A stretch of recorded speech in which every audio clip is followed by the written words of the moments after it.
falah. Wahai para pelaku pembuat dosa, wahai para pezina, wahai para peminum khamar yang belum bertaubat, kalau kalian belum sanggup untuk berbuat baik, kalau kalian belum mampu untuk beramal saleh, paling tidak jangan kalian sakiti zuriat Rasulullah.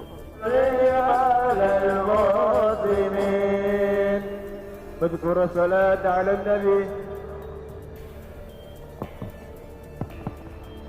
Takbir. Mudah-mudahan apa yang dibaca dalam dua qasidah tersebut, semoga Allah Subhanahu wa taala memberikan taufik dan memberikan hidayah menjadi sebuah fakta dan menjadi inayah bagi kita semua. Amin ya rabbal. Dan mudah-mudahan Allah senantiasa menjaga imam besar kita dari berbagai bentuk makar-makar musuh-musuh Allah. Amin ya rabbal. Baik, sebelum kita mendengar amanah dari imam besar, maka kita akan mendengar tausiah dari tamu istimewa kita, Ustaz Abdul Somad. Kepada beliau kami persilakan. Sallu ala nabi.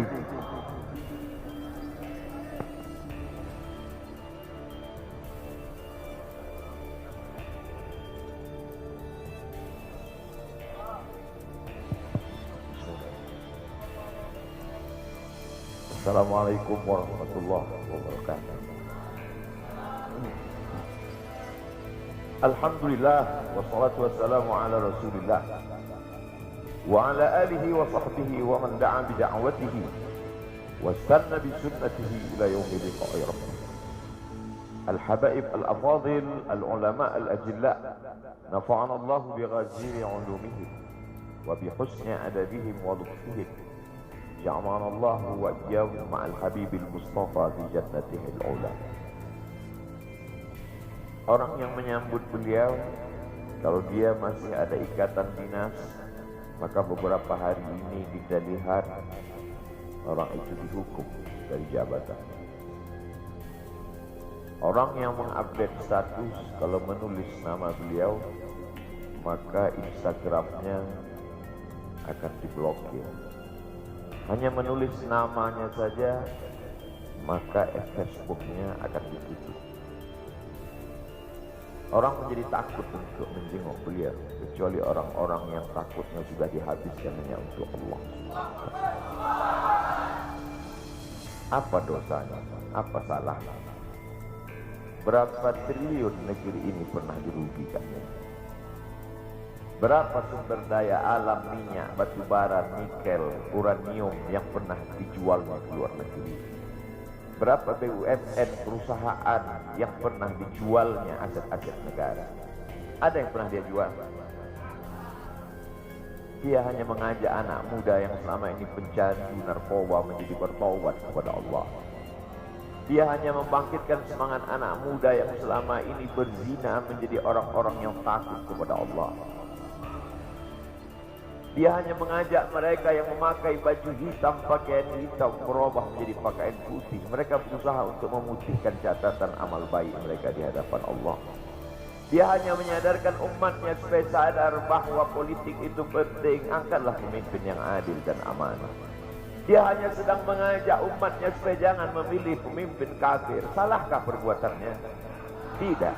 Dia tinggal negara demokrasi. Dalam dunia demokrasi, siapapun berhak untuk mengajak menyuarakan kebenaran.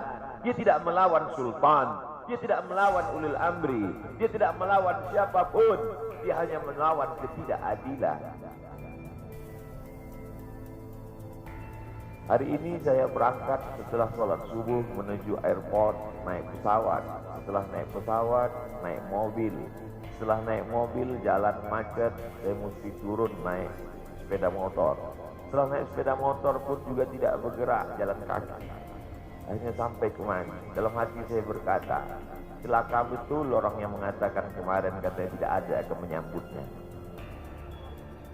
Sudah 3 hari, saya pikir 3 hari tidak ada orang lagi. Saya akan datang bisa duduk berdua dengan beliau. Saya tidak datang mau ceramah, saya tidak datang mau tausiah, saya tidak datang mau tablik akbar. Ternyata yang menyambutnya seramai ini, sebanyak ini, orang berjalan kaki, anak-anak muda berjalan kaki, orang tua, ibu-ibu duduk di pinggir jalan. Apa yang membuat mereka datang kemari? Satu, cinta. Laghubaru ni'aliha ahabbu ilayya wa asfali balwaha, kata Qais. Debu yang menempel di sandal Laila lebih dapat menghilangkan rasa sakit dan duka. Hanya cinta kepada Laila, apalagi cinta kepada zuriat Nabi Muhammad sallallahu alaihi wasallam. Andai engkau orang alim, andai engkau hafal kitab, andai engkau mengerti kitab kuning, banyak ilmumu, tapi ada kebencianmu kepada ahli bait Rasulullah SAW, hilang keberkahan hidupmu. Andai engkau punya derajat seperti seorang wali, andai engkau diangkat Allah sebagai wali, maka jatuh derajat kewalianmu hanya karena kebencianmu kepada ahli bait. Apa kata Kiai Haji Maimun Zubair? Ahli bait itu seperti Quran yang lapuk. Andai ada ahli bait itu yang nakal, yang jahat sekalipun, dia tetaplah seperti Quran yang lapuk. Quran yang buruk, andai titiknya sudah tidak ada lagi, tak akan mungkin kau akan buang. Kau tetap juga akan jaga dia, kau akan cium dia. Kenapa? La yamassuhu illal mutahharun. Allah yang mensucikan. Seorang sahabat Nabi disuruh membuang air bekas daripada bekam Rasulullah SAW. Buanglah ini, kata Rasulullah. Lalu kemudian beliau pergi ke belakang.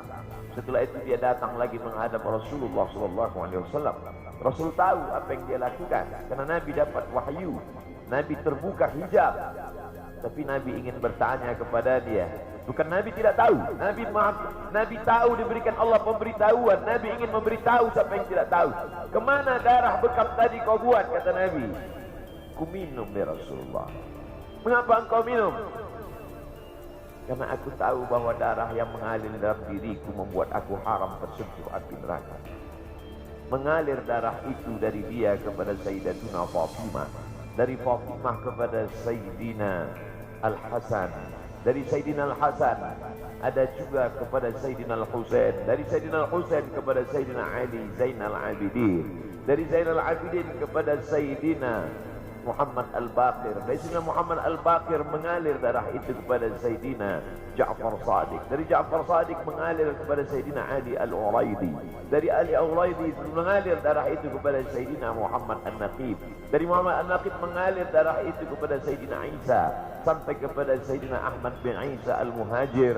Lalu kemudian darah itu mengalir kepada Imam As-Saggaf, Al-Idrus, Al-Haddad, Al-Abbas, dan salah satunya adalah bin Syihab, dan salah satu dari zuriat bin Syihab itu adalah Sayyidi Al-Imam Al-Akbar Al-Habib Muhammad Rizik Syihab.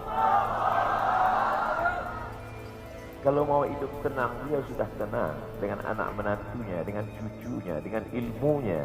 Beliau meraih gelar LC dari Universitas Imam Muhammad Ibn Saud. Dia cukup dengan majlis-majlis maulidnya, cukup. Mengapa dia bersusah payah? Mengapa dia mesti kena fitnah? Dia hanya mengikut darah Sayyidina Al-Husain. Kalau mengikut Sayyidina Al-Hasan lembut, mengikut Sayyidina Al-Hasan lembut sentuhannya. Maka para ahli bait ini mengikut dua aliran, Sayyidina Al-Hasan dan Sayyidina Al-Husain. Kedua-duanya saya cintai. Habaib yang mengikut Sayyidina Al-Hasan, saya datang, saya cium tangan mereka, saya bersilaturahim, lembut gaya mereka. Tapi mereka semua mengajak untuk mencintai Sayyidina wa Maulana Muhammad sallallahu alaihi wasallam. Tapi ada yang seperti Sayyidina Al-Husain, menggelegar suaranya, dia hunuskan pedangnya untuk musuh-musuh Allah. Keduanya adalah sama-sama diridhai Allah. Innal Hasan wal Husain sayyida syababi ahli jannah. Yang mencintai Sayyidina Al-Hasan, mencintai Sayyidina Al-Husain, yang mencintai zuriat mereka, keturunan mereka, maka dengan cinta itu bekal kita menghadap Rasulullah sallallahu alaihi wasallam. Andai aku dihadapkan nanti menghadap Allah, tahajudku tak sebanyak Imam Ahmad bin Hanbal, salasa mi'ati raka'ah fil yaumi wal lailah, 300 rakaat sehari semalam. Andai aku dihadapkan kepada Rasulullah SAW, maka jihadku tidak sebanyak Sayyidina Khalid ibn Walid. Setiap jengkal kulitnya, setiap tetes darahnya tak lepas daripada tebasan tombak, anak panah dan pedang. Andai aku dihadapkan kepada Sayyidina Maulana Muhammad SAW, amalku tak sebanyak Abdurrahman ibn Auf. Lalu apa bekalmu, hai Abdul Somad? Adakah ceramah-ceramahmu itu bisa kau jadikan bekal menghadap Allah? Tidak. Sebagiannya sudah diambil oleh tatapan mataku melihat berapa subscriber, follower, dan viewer. Abdul Somad mungkin habis amalnya sudah ria. Satu-satunya yang akan kujadikan bekal menghadap Rasulullah hanyalah aku pernah mencintai keturunanmu. Aku pernah mencintaimu zuriatmu.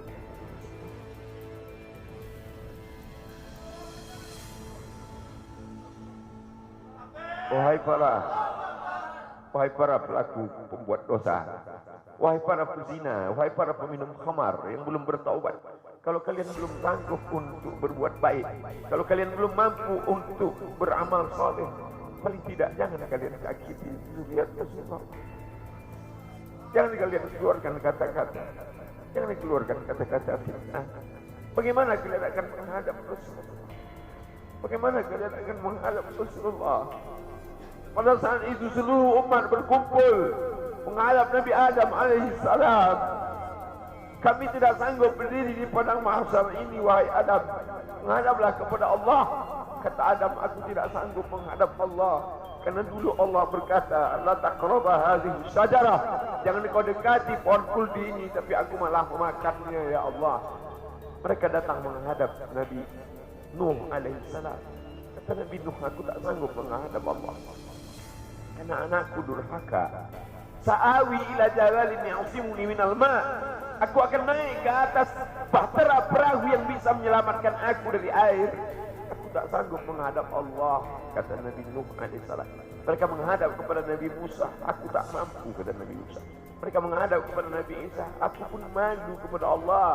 Karena aku mereka jadikan sembahan di atas muka bumi Allah. Mereka hanya mampu menghadap Sayyidina wa Maulana Muhammad sallallahu alaihi wasallam. Wahai para peminum khamar, wahai para pezina, wahai para pelaku dosa, kalau kalian belum mampu beramal soleh, belum mampu bertobat, paling tidak jangan kalian zina zuriat Rasulullah SAW. Bagaimana kalian akan menghadap Rasulullah? Pada saat itu tak ada syafaat. Man dzalladzi yashfa'u 'indahu illa bi'idnih. Tak ada satu pun yang bisa memberikan syafaat kecuali Sayyidina wa Maulana Muhammad sallallahu alaihi wasallam. Wahai para pemimpin yang hari ini kau dititipkan amanah kekuasaan. Beberapa hari ini kau lihat apa yang dilakukan orang pada Donald Trump. Kurang hebat apa lagi Trump? Negara adidaya, kekuasaan, kaya raya. Tapi ketika kekuasaan itu diambil oleh Joe Biden, kita pun malu melihat video ejekan-ejekan itu. Kalau hari ini kau punya kekuasaan, saudaraku, sampai masanya kau juga akan mengalami seperti yang dialami oleh Trump. Jabatan itu cabut Allah Ta'ala. Saya masih melihat video bagaimana Bapak Susilo Bambang Yudhoyono sampai ke Pekanbaru beberapa tahun yang lalu. Di depan balihonya disobek. Beliau jenderal, ganteng, punya partai. Tapi setelah kekuasaan itu tak ada di tangannya, difitnah, dibuli, balihonya disobek. Bagaimana agaknya ketika tiga hal itu tak ada pada diri kita? Tidak jenderal, tidak ganteng, dan tak pula punya partai. Ma'adzalillah ya Allah. Menangkap ikan di Bukit Selatan. Demikian, terima kasih. Assalamualaikum warahmatullahi wabarakatuh.